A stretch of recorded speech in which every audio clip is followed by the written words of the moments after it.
This Psalm of Lament is number 31 from a book of Psalms by Anne Weems.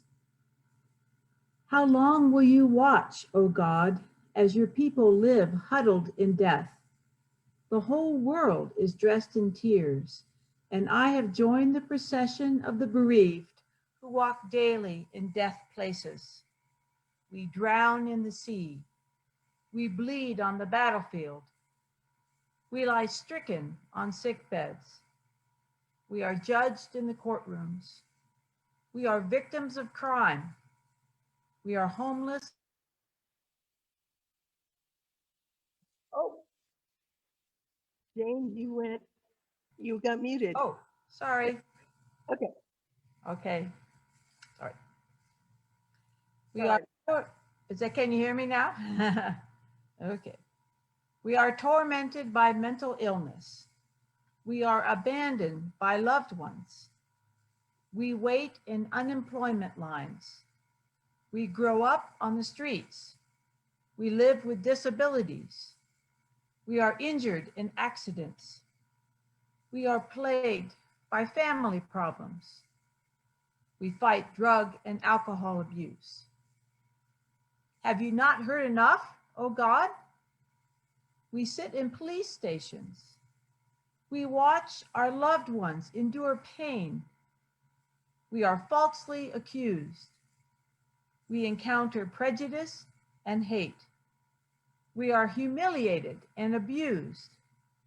We contend with unbearable stress and anxiety. We weep by the grave.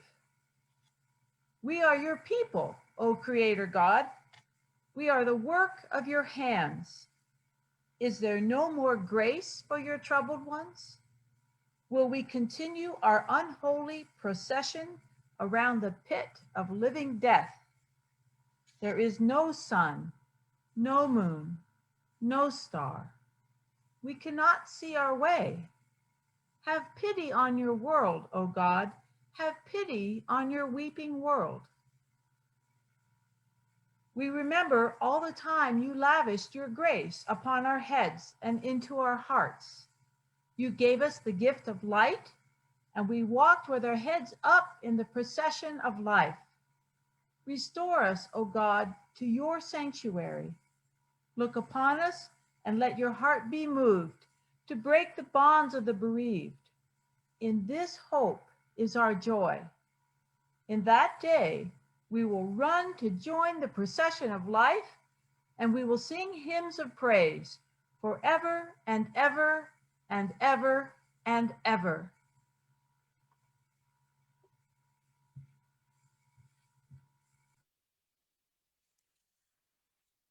Thank you, Jane. That was well read. So I want to ask you all if you are familiar with Elizabeth Kubler-Ross's 5 stages of grief. If you are, go ahead and put your thumb up. Uh-huh, uh-huh. So you know that there's denial and anger and bargaining and depression, and then finally acceptance. Her work is so well known around the world that you can find it being used in schools and in hospice houses and hospice programs. It's in hospitals. But did you know they also use it in banks and businesses?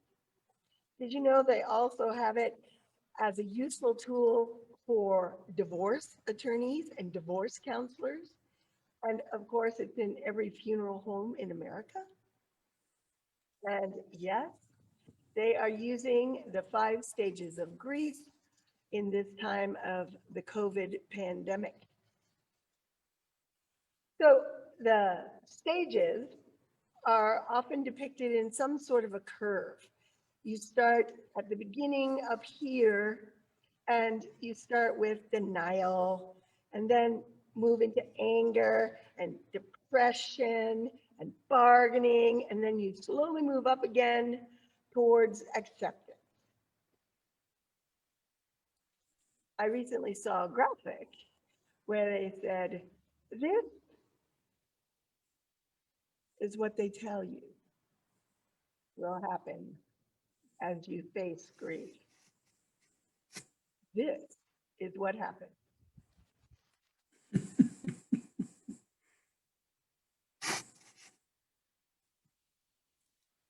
Because unlike a chart, grief is not tidy. Grief is messy.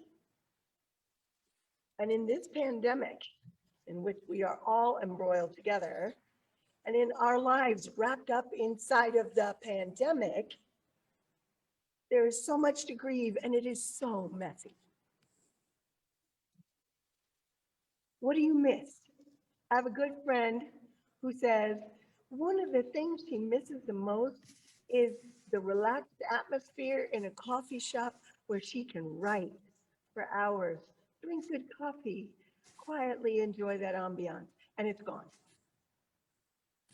I have another friend who misses the grandparent who died during this COVID disaster. I know someone whose business has closed permanently, and their grief and their confusion and their fear is vast. I've recently heard from a young couple, or not so young, but not as old as me, a couple who said the date night just isn't what it used to be because they had built their date night around dinner and a movie. It was always dinner and a movie. And now, where's dinner? And what movies? When all the theaters are closed. I refuse to judge anybody's grief. I just know I have heard about grief from you. I have felt my own grief. I have seen it in others, and I even see it in myself. It was just 2 weeks ago, I think, that my own grief over so many things and my roiling anxiety over my husband's health as he fought off COVID-19 made me feel so heavy, made me feel so weary. I was so distracted, I didn't know how I was going to cope. And someone, actually more than one, but someone's gently reminded me that sharing that vulnerability and sharing those emotions of grief and confusion, anxiety and exhaustion, this wasn't exactly a sin, and it wasn't a weakness that I was supposed to hide from everyone. It was actually an opportunity to share, to be comforted, and that for others, they might even receive it as a gift of shared vulnerability. Because when we hold our grief to ourselves, and when we hide that grief or stuff that grief, when we don't allow it room, it makes the journey through grief, those 5 steps that feel like this, it makes it that much more difficult. It's truly a knot, a tangle of knots. Today in worship, our call to worship, and then our holy writing of Anne Ween. She's a Christian poet, and we shared her Psalms of Lament, her poems of grief, because she faced the horrible reality of outliving her child. Her 21-year-old son died suddenly and tragically just a week after his 21st birthday. And Anne wrote, "The stars went out. It was dark night and there was no day.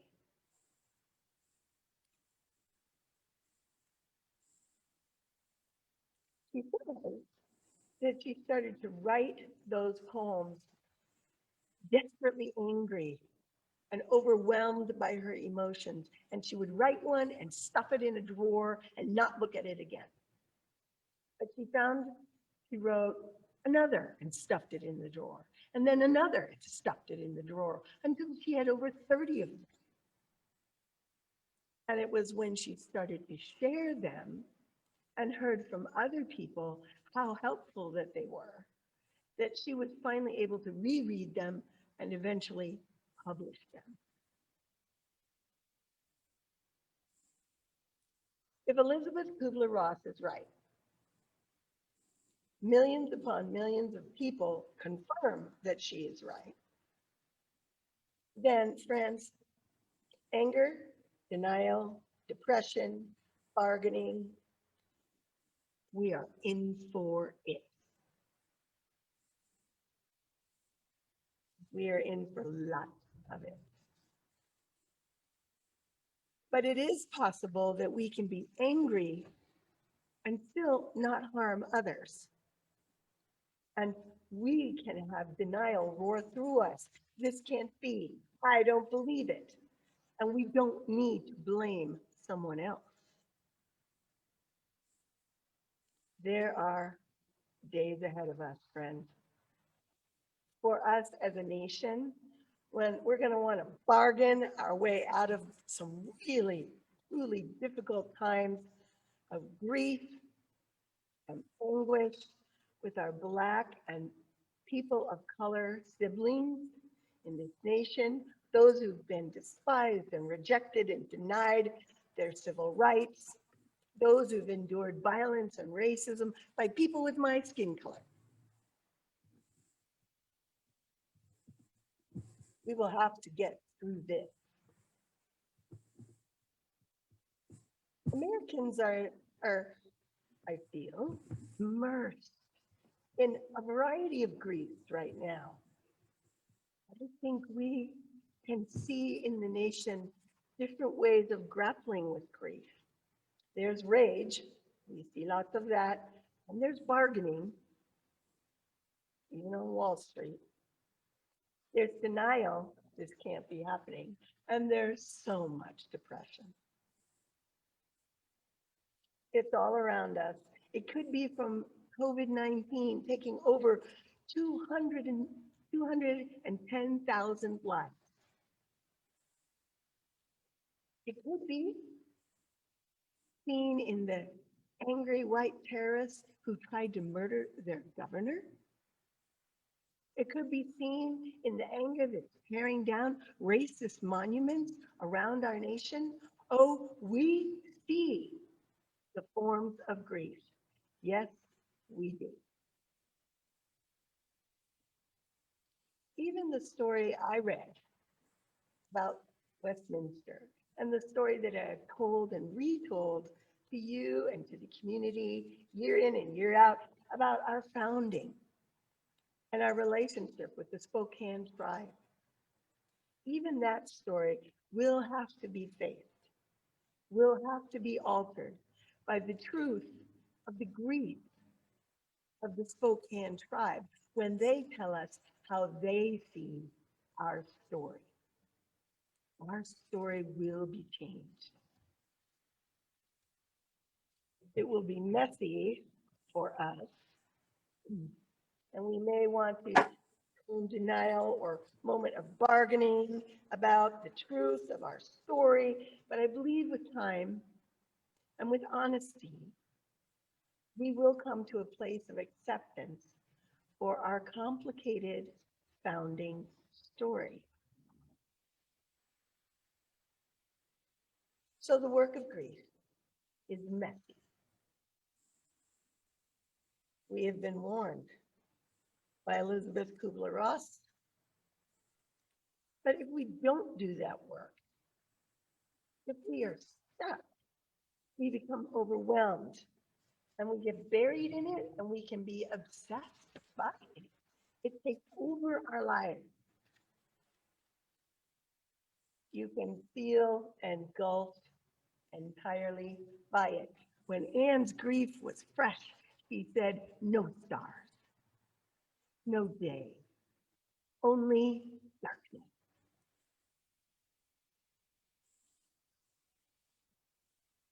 There is a sixth stage of grief.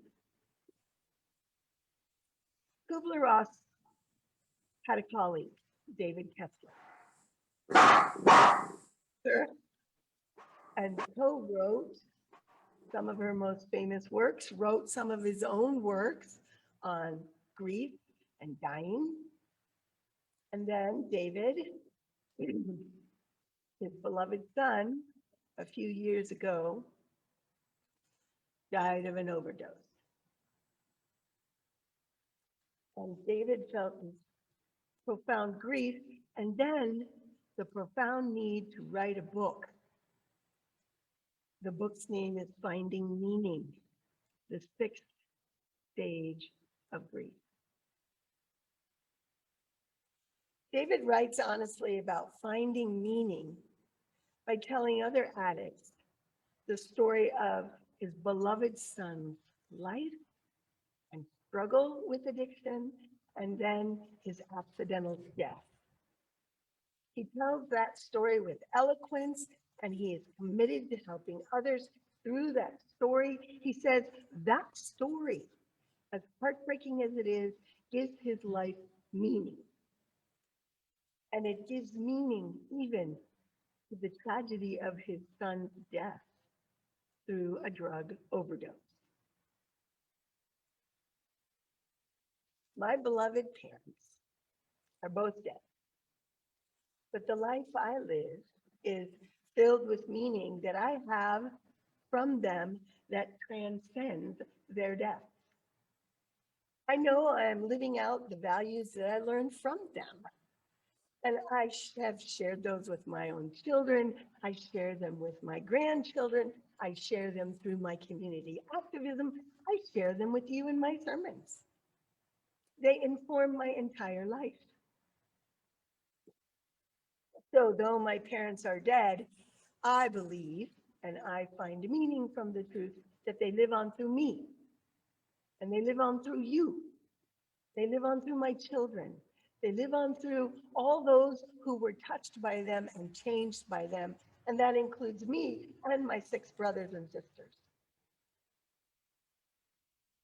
There is meaning in the power of my parents' lives.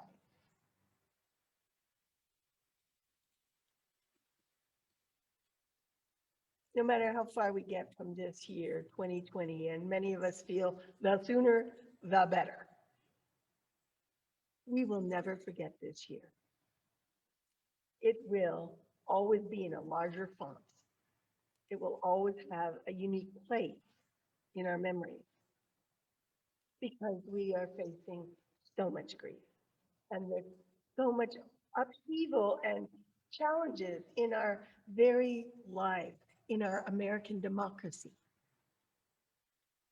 And it seems as if we've lost and a lot has died that we have treasured. Will we ever go back? Some things may be changed forever, and we're not even sure what they are. We just know they are gone. You can start to count on your fingers, and pretty soon you need to use your toes when you truly feel all that has changed, all that has been lost. But there is so much meaning in so many things still. Maybe as we have been forced to slow down our frantic pace of life, our insane consumption of every resource in the world, maybe there is meaning in the fact that dolphins swim in the canals of Venice again. Maybe the very thought that causes me so much anxiety, the fact that our democracy here in the United States is under attack and that there is a deep, profound need for change in Washington, D.C.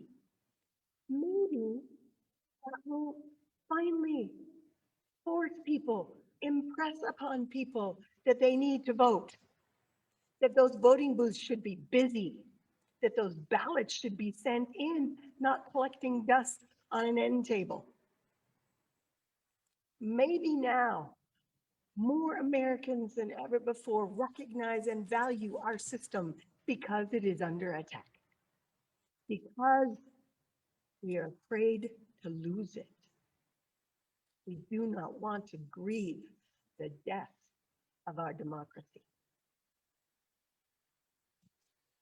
And maybe now, in the midst of this pandemic, since we can't run and hide in busyness like we have done time and again, maybe now we will finally not turn away from the systemic racism that undergirds us in America and that is embedded in our culture and in our attitudes and our laws and our policing.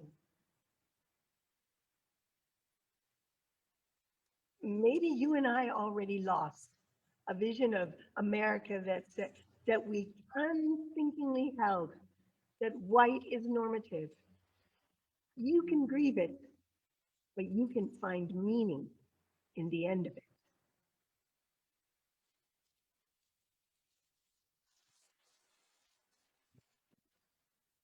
So David Kessler, the gentleman who wrote about the 6 days of grief, he says that he tells a lot of stories in his books, and he tells the story of meeting a friend shortly after his son's death and seeing him for a while and sharing that grief. And then he didn't see this friend again for years until he ran across him at a conference where he had a broken arm. And his friend said to him, in a mixture of love and exasperation, David, I only see you when you are wounded. The first time I saw you, you were wounded with grief. And now you're physically wounded with a broken arm.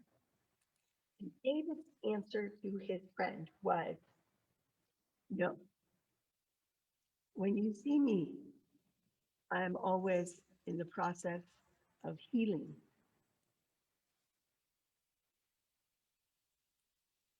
Listen, our grief is real. We're going to feel all sorts of feelings, and we can recognize them and accept them, give them room, let them go through us. We may move, we will work to move towards acceptance and understanding.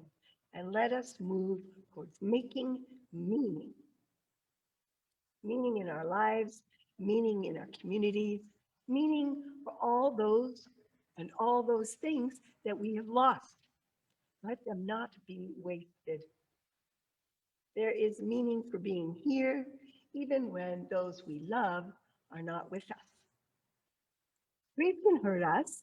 Grief does hurt. And sometimes it overwhelms us. And it's messy and it's confusing. But I want you to be like David Kessler. I want to be like David Kessler. I want to seek out and find meaning in the midst of it all. And then we can be people who are healing, and we can help others begin to understand that they can heal and be healers as well.